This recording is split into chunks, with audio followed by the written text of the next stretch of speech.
My friend and I were standing far enough apart in this game that we couldn't speak to each other anymore. So one of us had to see a shape that the other person needed to understand, and the only way to communicate it was through this extremely limited body language of these strange little characters that we got to play as. While we're moving our limbs, we're pointing out our arms outward, bending them overhead, desperately hoping that the other person understood what any of it meant. And somehow they did. The puzzle clicked, the confetti burst into the air, and our ridiculous little bodies celebrated like we had accomplished something monumental. And this perfectly captures many of the moments that I love about Big Walk.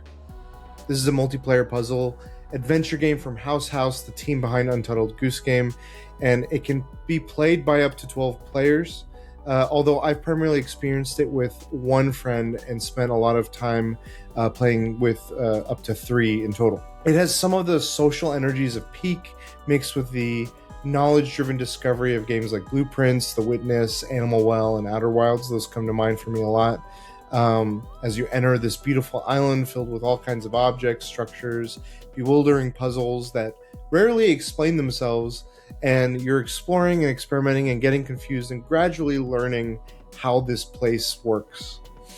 At the time of this recording, I'm still working through my playthrough, but every minute of it I'm enjoying it, and I'm just looking for the next time I can play with my friends where we can schedule to play this game.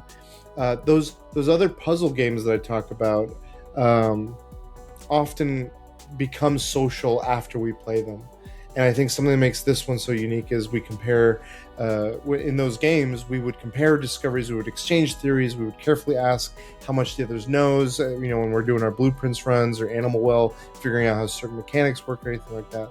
But with Big Walk, it brings the conversation inside the game. You're no longer having it after you've each experienced it.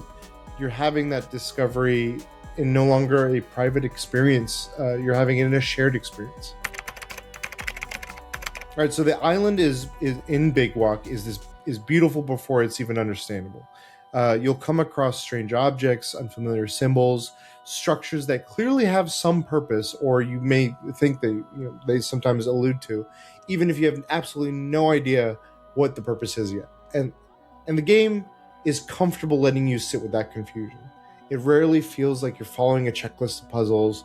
You're wandering through a place. You're noticing things. You're filing them away in the back of your mind, and you're like, okay, we got to go back to this. We don't know this yet. We don't understand how this works. Something later hopefully will tell us. And most of the time thus far, it does. As I go further into the game, you may find an object that doesn't really appear useful, but you're like, hey, bring it along. Maybe we'll figure it out. Maybe you reach a puzzle without enough information to solve it. Maybe you walk through an entire area knowing that something is important without understanding why. Then somewhere else on the island, you find a clue, or your friend has this moment and they're like, okay, that strange thing we passed earlier makes sense now. This puzzle is teaching you how to interpret 3 or 4 others. And there's objects that initially look like scenery, but slowly become part of a larger effort that you and your friends are putting towards. Big Walk keeps repeating this rhythm: confusion, discovery, reinterpretation, and eventually that wonderful moment where everything clicks. But that rhythm isn't exclusive to Big Walk. Some of the best puzzle games, as I've mentioned some of them before, are built around that feeling of knowledge itself is progression. Big Walk's real contribution, though, I think, in this space is changing who gets to experience that moment with you. Because here, the aha kind of moment rarely just belongs to just one person alone. There's a particular feeling that puzzle games can really create when you have an answer suddenly becomes so obvious. Nothing about the world that has physically changed. You simply just understand something or see the vision of it clicks. In a game like Outer Wilds or Animal Well, that realization can feel deeply personal, I think. My experiences with both those games, I remember having those moments after batting my head or going through these deep, isolated spaces, and you just kind of these epiphanies.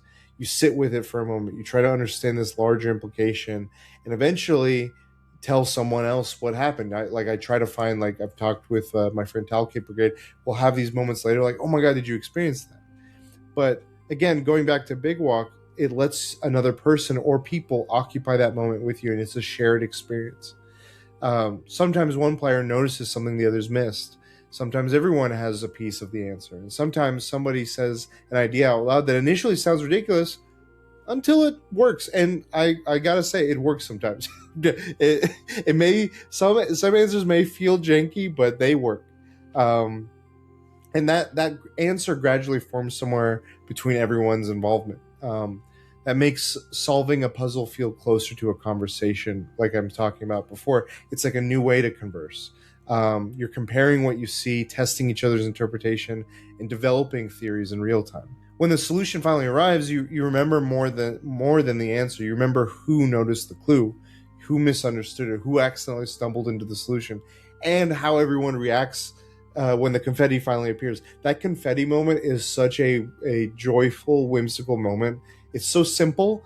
It's so effective at just like elating everyone. Be like, yay, yay. It's just like, it feels corny, but it works. And that's where I think that discovery in the puzzle or in the whatever you're uncovering becomes that shared story. But sharing that discovery requires more than placing several players in the same world. I think Big Walk continually is asking you to communicate. And in very interesting ways, games like Peak come to mind and find playful ways to make you communicate, making the communication itself really a part of the challenge. Big Walk uses a few different ways to communicate, proximity chat being one of them. Again, I mentioned Peak. The further you are from someone else in game, the audio just starts to dissipate, and that can lead to things going awry. So the communication depends on where everyone is physically standing.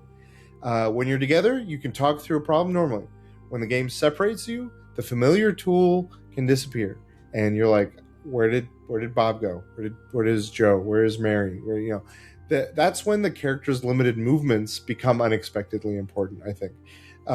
As I mentioned, like the arm movements can go like directly forward. You can point your arms in different directions, bend them overhead, use your body to roughly represent a shape or instruction sometimes for puzzles, as I was telling earlier. These gestures seem silly when you first discover them, but then a puzzle comes up in a situation and you're like, I know exactly what we got to do. It's sillier than I realized, but it's not as far-fetched, and you're like, okay, just go.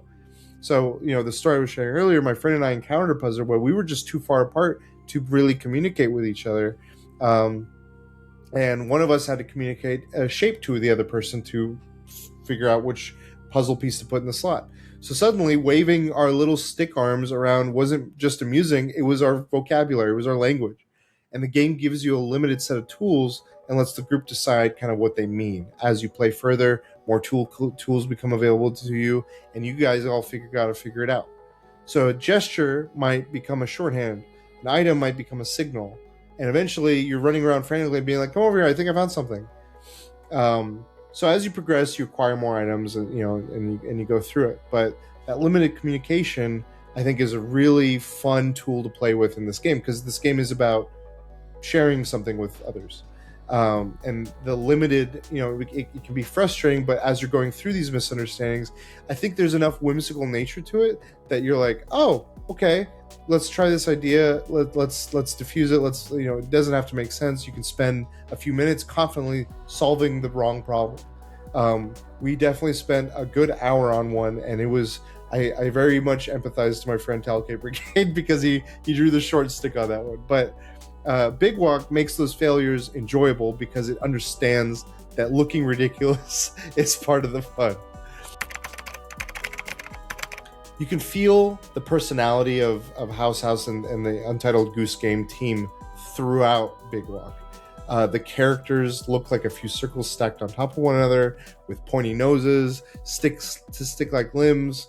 The eyes are these like giant luminescent things that sometimes when you forget the flashlight or you drop it, you're like, oh, okay, that's part of the, not just the personality, but I can actually find Joe. I'm using just arbitrary names. I don't only have friends named Joe.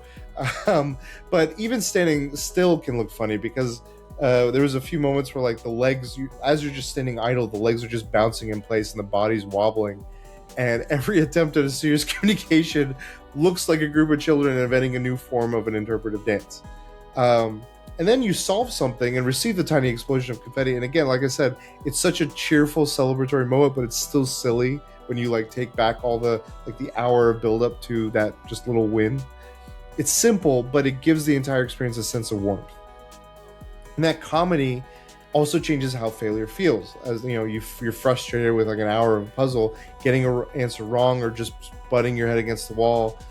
You can laugh, you can reset, you can point your arms in another direction, and you just try again, and you just move on. And House understands that comedy can emerge from little things like movement or uncertainty or just people trying and failing to understand one another. Big Walk gives you permission to be confused, because confusion is often what is the funniest and most memorable moments to begin with.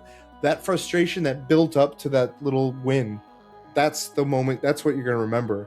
There's one particular puzzle my friend and I, three of us together, we had that it wasn't the win, it was the frustration to the win that we each had a part to play, and that sticks with you, and that charm makes getting lost together easier to enjoy and becomes together kind of an introduction to Big Walk's most obvious limitations. Before you can solve any of its puzzles, you do need other people, and enough shared time to experience the game with them. So Big Walk asks something from you before you even begin: coordination outside the game. You need to be like, this is a purely multiplayer experience. And it is well worth it, but I understand, like, for many that is often a challenging thing. We talk about multiplayer only games versus single player, or playing coordinated with friends. In this day and age, in my own social circles, it's like finding time, scheduling it, finding friends that have the same interests to play the same game and to continue at a pace that works for everyone. Yeah, I am very aware of that challenge and how it can be deterring to many. And you can slowly examine some people might play this game at different paces, and so much of that is such like a genuine obstacle to a game like this. Someone playing with a regular group may miss the experience altogether, and they may be like, oh, I came in later. And that limitation, I really have to take a moment to talk about, deserves to be acknowledged.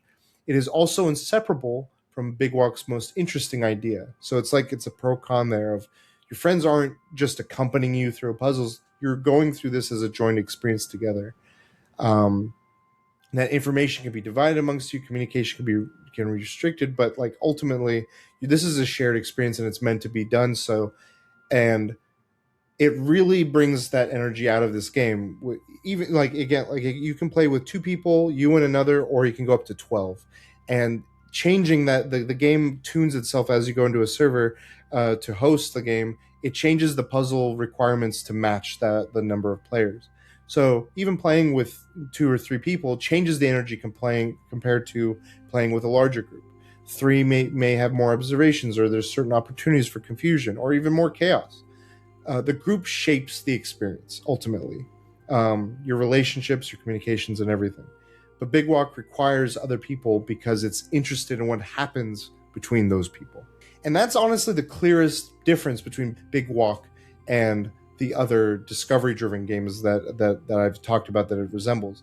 In those games, I remembered the puzzle and eventually told someone else the story. In Big Walk, the people I played with are already part of that memory.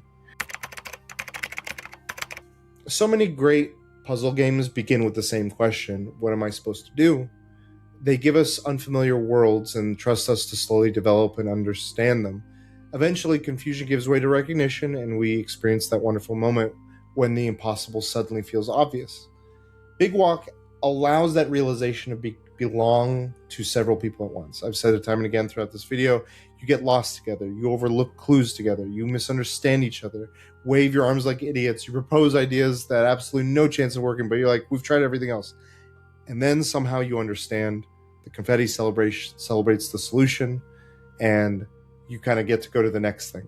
And I still have more of the island, like I said, to uncover with my friends, and more of this larger mystery. There's a story here, like it's working towards a narrative beat, and there is a conclusion to this. I'm so eager to find that conclusion. But it's already, even before that, the Big Walk has already become one of my favorite multiplayer player experiences of 2026 because it recognizes something special about puzzle games, and that's that solving something feels good, but understanding something together can feel better. And I wholeheartedly feel that with this game. Um, it's out now on various platforms. If you've played Big Walk, please, I want to know what your experience is like. I feel like everyone's going to have their own, find their group, and they have their own rhythm and experience with it, and be able to like experience those like puzzles. I'm trying to refrain from talking too much about the puzzles themselves because that therein is like the linchpin for so much of it. But if you haven't had your aha moment, I'd love to hear what it is. If you have it and you want to share it, I'd love to know in the comments. And again, I appreciate the time for spending with me on this video. This game is really cool and really special. And it's doing something that I think is like so simple, but so just like well done and well executed on. But let me know what you think. I'd love to hear. Until next time, we'll catch you in the next save point.